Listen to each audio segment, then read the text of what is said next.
Welcome, friends, to the very first signature model guitar review I have done this year. Oh yes, this week we have a full in-depth review of the Ibanez Henson TOD10.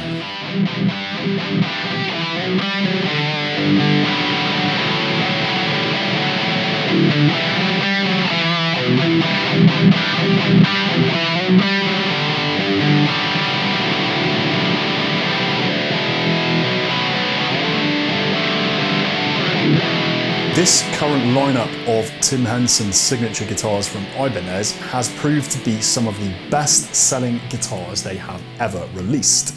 As well as this electric S-type guitar, there is an acoustic thin line guitar that I am told basically you can't order in enough of those at the moment in UK guitar shops. They are back ordered most places. Multiple units have just shifted, and also this electric guitar is highly in demand, one of Ibanez's best-selling guitars currently. So when I was offered this one for review, I had to jump at it and I had to see what all the fuss is about. This guitar has kindly been supplied for review by our friends at Live Louder, the most metal independent guitar shop in the UK. Live Louder specialise in stocking only the most cutting edge metal and rock focused instruments. If you like the look of this guitar or any others on the channel, do go and check out Live Louder's current stock and prepare to drool.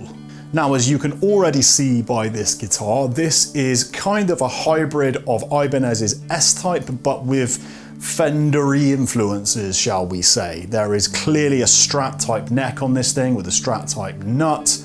The body shape has a totally flat top, much like a Stratocaster as well. Firstly, let me say in this review, I am totally not a Stratocaster guy. Generally, I find with Stratocasters, I love the way they sound, but I cannot play them for toffee. Something about the neck profile, the position of that middle single coil, I just cannot play them.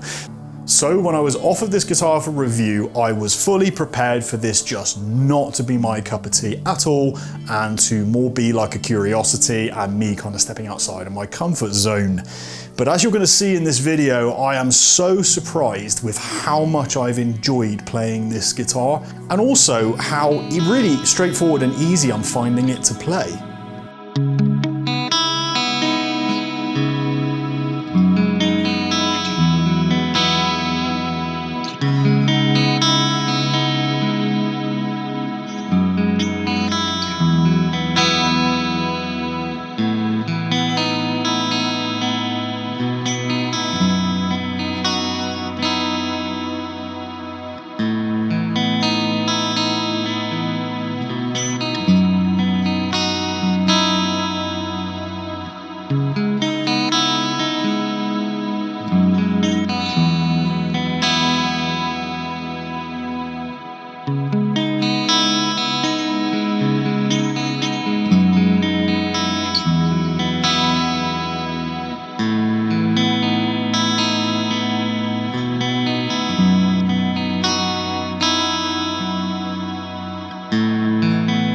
Ibanez advertised the neck on this guitar as a oval C shape, and certainly anybody coming from something like an Ibanez RG or an Ibanez S series, this neck is going to feel thicker and clubbier and far more like a Stratocaster than probably anything else you've got in your Ibanez collection.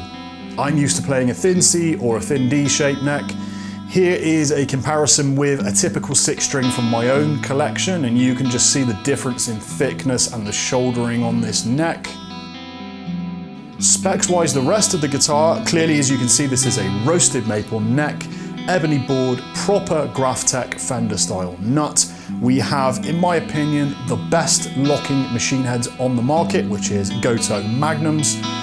I have never had an issue with these locking machine heads, whereas with own brand locking machine heads, I have encountered problems with sharp fret holes where the string gets cut sometimes when you haven't even really tightened it down that much.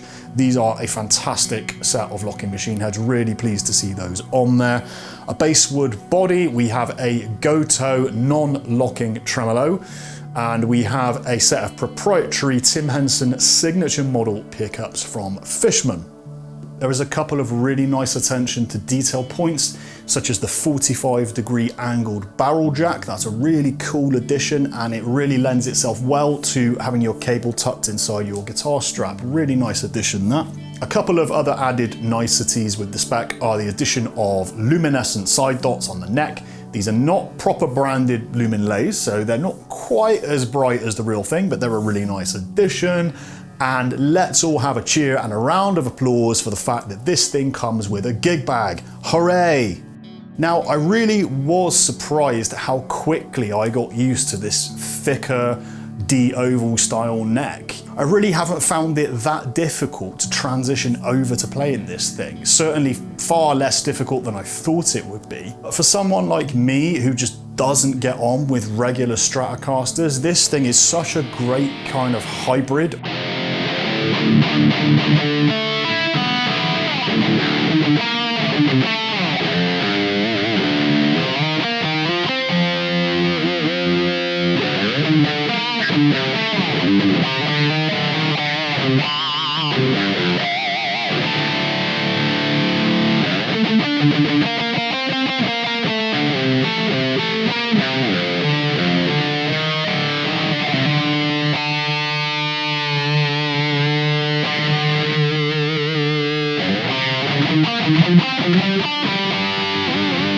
Moving on to build quality, so how well is this thing executed for the money?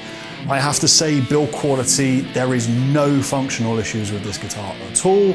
The fretwork is really nice, the neck join, the paint work, the way the nut is set is very, very neat.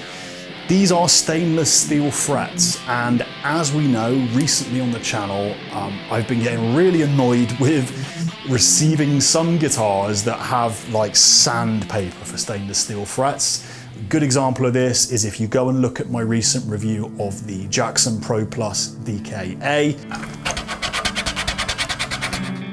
That thing was like absolute sandpaper. This is how a set of stainless steel frets should arrive to you on a guitar £1,000 and over.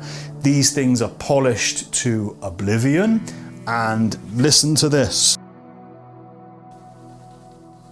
Nothing, which is exactly what you should be hearing when you're bending around the 12th fret.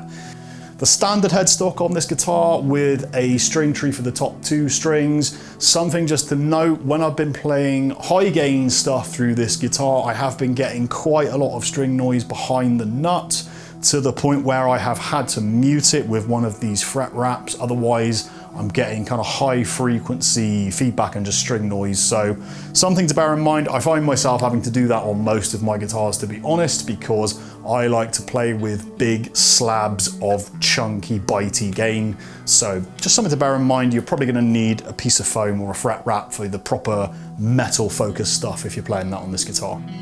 I'm finding with this guitar, just as I do with anything else in the mid-range and kind of from Indonesia, there is maybe just a lack of cosmetic attention to detail. Certainly that you will get with something closer to $2 something made in Japan, even maybe the higher end Korean stuff. Just a few little things to point out, such as the pickup selector has pretty rough paint finish inside it, which when you're playing the guitar and looking down, you can see. Equally, that really nice 45-degree angled barrel jack has the same, just slightly rough paint finishing. This is nothing out of the ordinary for this price point, and for Indonesian guitars, it's certainly nothing that's going to be like make it not fit for purpose as a guitar, you know, in the way that like a badly set fret or something would. It's just something to be aware of, fairly typical stuff that I can kind of forgive considering how well the rest of this guitar is executed. The Goto Tremolo, whilst it may not have the range of like a full-on locking Floyd Rose tremolo system, so you're not going to be able to do massive dime bag squeals, you know, across like 2 octaves or whatever. It provides you with a really nice array of vibrato type whammy bar sounds with the included trem arm, but more importantly, the tuning stability has been as good as you could possibly expect a non-locking tremolo to be in the time I've been playing this guitar, so that's brilliant. Now, by this point in the video, you would have heard me play a selection of sounds through this guitar. Let's talk about the pickups, and does this thing sound any good?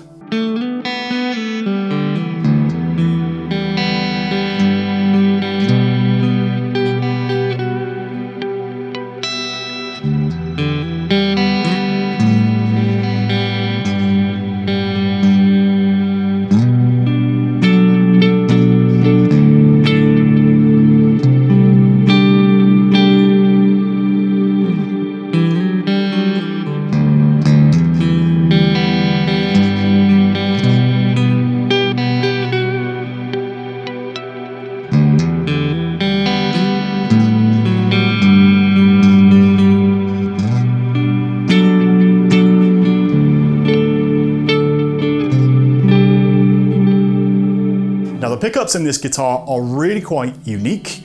They are Tim Henson's signature set made by Fishman, but I have to say these are the least active Fishman sounding active Fishmans I think I've ever played. These sound basically nothing like the ubiquitous Fluence Moderns that you get in a lot of metal focused guitars these days. Both pickups have kind of a standard humbucking mode. In the case of the bridge, this is like quite a high output hot rod style humbucking sound with voice 1, and voice 2 is more backed off, more kind of flat, more evenly voiced. Here's a quick A-B of a riff across those two voicings.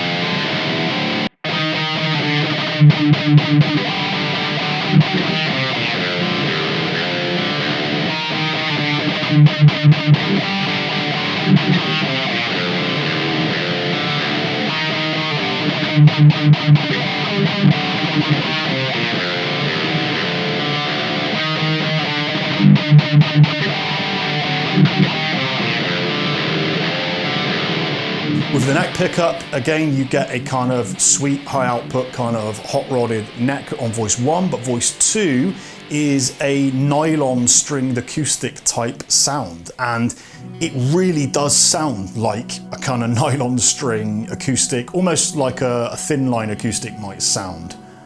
But the real kind of party piece of these pickups is the third voicing, which is a single coil mode. This isn't a coil split or a coil tap, this is a genuine single coil mode for each pickup. Now, I have just gotten some of the most beautiful clean tones out of this guitar. This thing is an absolute clean tone machine.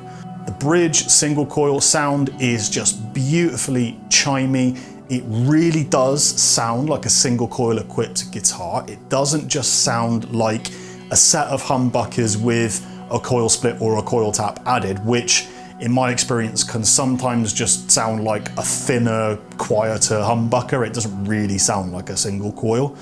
This is a proper single coil mode. It gives you proper chimey, like U to the edge kind of sounds, which just really shocked me because I really didn't think it would deliver so well.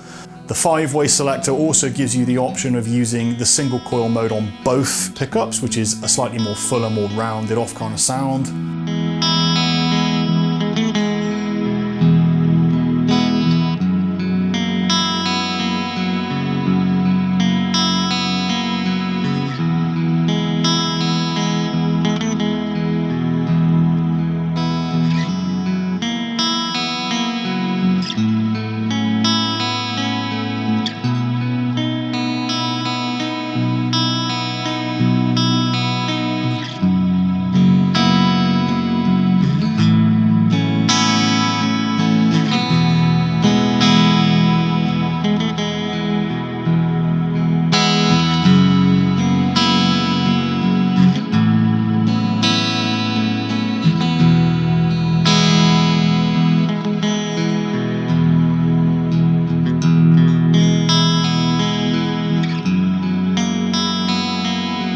I know Fishman Fluence Moderns are quite a divisive pickup. You either love them or you don't love them. But if you don't like Fishmans in general, I really think you should still give these a shot because they are totally unique. Like I said, they don't sound like any other Fishman pickup I've tried, and I've tried quite a few sets. High gain stuff on the bridge, it can still do nice, saturated, chuggy sounds, but without any of that kind of overly cocked wah kind of sound that you might get from the moderns.